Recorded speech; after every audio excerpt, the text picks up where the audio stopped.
جس سے اہل کشمیر کے دکھوں کا مداوا ہو جائے؟ کیا کبھی ان ہاتھوں نے ایسی تحریروں کو لکھا جس کے ذریعے بنگال میں ہونے والے ظلم کا مداوا کر دیا جائے؟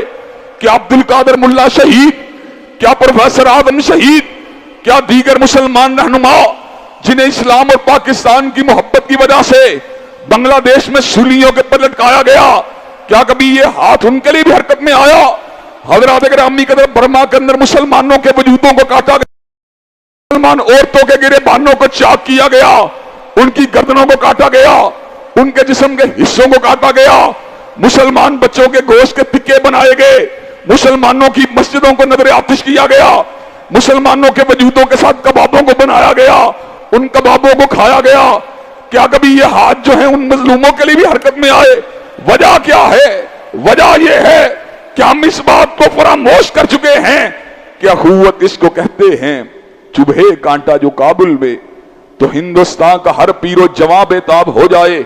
حضرت رسول اللہ نے تو مسلمانوں کے درمیان اخوت کو واضح طور پہ بیان کر دیا کہ مسلمان ایک جسد واحد کی مانند ہیں۔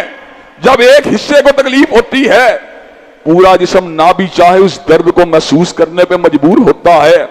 حضرات گرامی قدر، چھنگلی کے ناخن کا معمولی سا چھلتر اگر زیادہ اتر جائے، نیل کٹر سے ناخن کاٹتے ہوئے آپ اس چھلتر کے جو چوٹ ہوتی ہے، جو کسک ہوتی ہے، اس کو اپنے دل میں اترتا ہوا محسوس کرتے ہیں، بار بار آنکھوں سے اس ناخن کو دیکھتے ہیں، انگلی کو کبھی منہ رکھ کر تھوک لگا کر اس کو فاقہ دینے کی کوشش کرتے ہیں، کبھی انگلی کو اپنی دوسری انگلی سے دبا کر اس کو آرام پہنچانے کی کوشش کرتے ہیں۔ حضرات گرامی قدر، یہ کیا چیز ہے جو چھنگلی سے اترنے والے ناخن کے درد کو پورے جسم کے اوپر جو ہے طاری کر دیتی ہے؟ یہی وہ جذبہ ہے جس کا ذکر اللہ نے قرآن میں کیا، انما المومنون اخوہ، مومن آپس میں بھائی بھائی ہیں۔ ایک مومن کو گزن پہنچتا ہے، تکلیف دوسرا مومن دل میں محسوس کرتا ہے۔ دعوت ابراہیم یہی ہے۔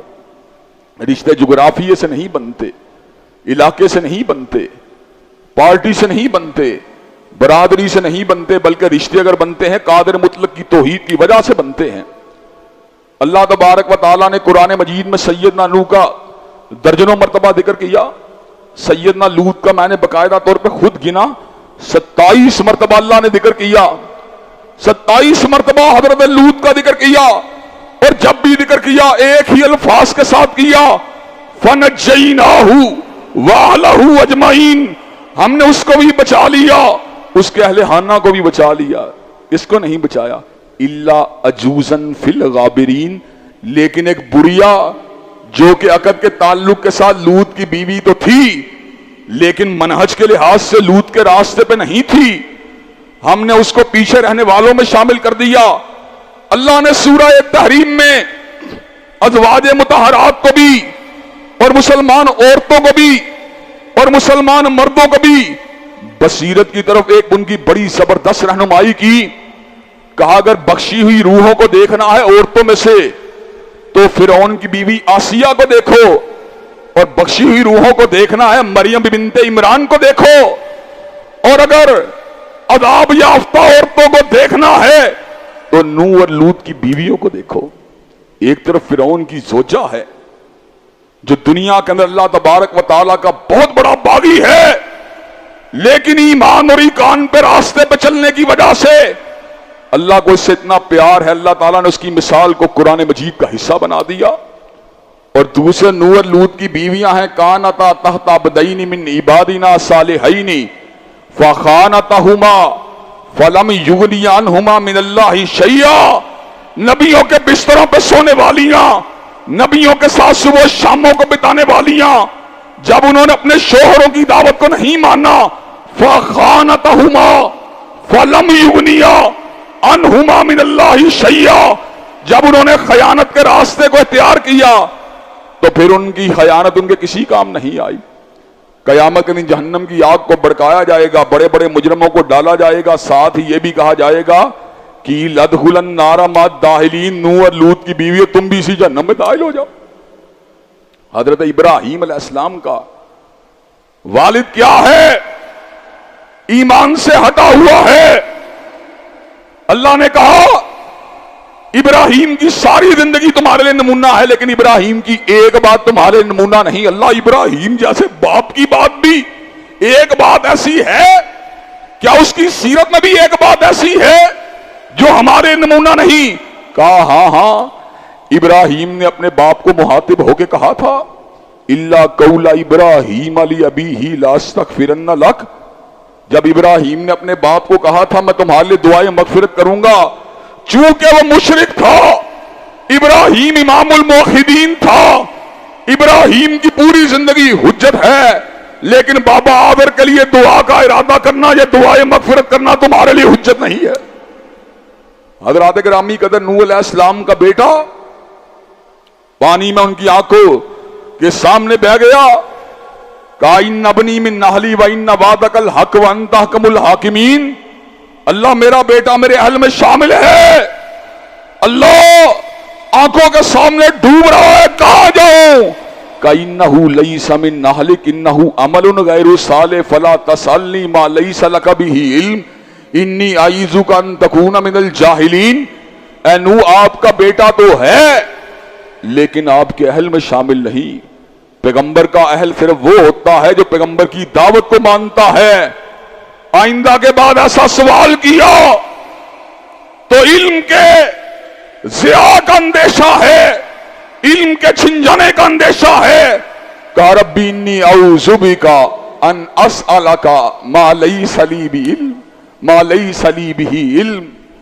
اللہ میں آپ کی پناہ میں آتا ہوں، میں نے ایسا سوال کیا، انی اعوذ بک ان اسألک ما لیس لی بہ علم، اللہ میں نے ایسا سوال کیا جس کا مجھ کو علم نہ تھا، وَإِلَّا تَغْفِرْ لِي وَتَرْحَمْنِي أَكُن مِّنَ الْخَاسِرِينَ۔ اللہ اگر آپ نے مجھے معاف نہ کیا، میرے پہ رحم نہ کیا تو میں گھاٹا پانے والوں میں شامل ہو جاؤں گا۔ اللہ نے اپنی رحمتوں اور برکات کا نزول فرما دیا، کہا نوح آپ کے اوپر رہتی دنیا تک برکات کی برکھا برستی رہے۔ ایک اور مثال پہ غور کیجئے، ابو لہب، قریشی ابو لہب، مطلبی ابو لہب، ہاشمی ابو لہب، نبی کریم صلی اللہ علیہ وسلم کا سگا چچا ابو لہب، دنیا کے سب سے اعلیٰ قبیلے سے تعلق رکھنے والا ابو لہب، صاحب حسن و جمال ابو لہب، صاحب جاہو وجاہت ابو لہب، لیکن جب دعوت مصطفیٰ کو نہیں ماننا، جب دعوت توحید کو نہیں ماننا تو اللہ نے کیا کہا؟ تبت یدا ابی لہب وتب ما اغنا عنہ مالہ وما کسب سیصلی نارا ذات لہب حمالۃ الحطب فی جیدہا حبل من مسد۔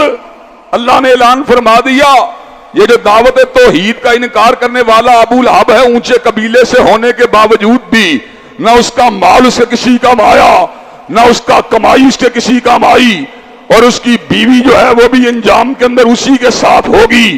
فی جیدہا حبل من مسد، اور اس کے گلے کے اندر مونج کی رسی یا ہوگا۔ حضرات گرامی کے اندر مد مقابل حبشی بلال، کالی رنگت والا بلال، چپٹی ناک والا بلال، چھوٹی قامت والا بلال، آقا معراج سے پلٹے جنت کو دیکھ کے آئے تھے۔ کائنہ بلال، بلال کو بلایا گیا، دو جنت کے اندر حضرت رسول اللہ نے دو صحابہ کے آثار کو دیکھا، ایک حضرت عمر فاروق کی بیوی کو اپنے محل میں چلتے ہوئے دیکھا، اور ایک بلال کے جوتوں کی آہٹ کی آوازوں کو جنتوں میں سنا۔ کہا بلال میں جنتوں کی سیر کر کے آیا ہوں، میں نے کیا دیکھا؟ وہاں پر تیرے جوتوں کی آہٹ کی آواز آ رہی تھی، میں نے جوتوں کی آہٹ کی آواز سن کے پوچھا یہ کس کے جوتوں کی چاپ کی آواز ہے؟ کہا یہ آپ کا خادم بلال ہے، چلتا زمین کے اوپر ہے لیکن جوتوں کی آہٹ کی آواز جنتوں میں سنائی دیتی ہے۔ حضرات گرامی قدر وہ کیا چیز ہے جس نے بلال کو اتنا مقدس بنا دیا، اتنا محترم بنا دیا؟ حضرات گرامی قدر ایک آواز ہے جو ایمپلیفائر کے ذریعے 500 میٹر کے فاصلے پہ جاتی ہے، ایک آواز ہے جو ٹیلی ویژن کی سکرین کے ذریعے ہزاروں کلومیٹر کے فاصلے پہ جاتی ہے۔ لیکن بلال تیرے نصیب کا عالم کیا ہے، تو چلتا زمین کے اوپر ہے لیکن تیرے جوتوں کی آہٹ کی آواز جنتوں میں سنائی دیتی۔ حضرات یہ جو محبتوں کا تعلق ہے، یہ جو محبتوں کی نسبت ہے، یہ للہ فی اللہ ہے. جس کی محبت لی وجہ اللہ ہے، جس کی محبت اللہ کی ذات کے لیے ہے،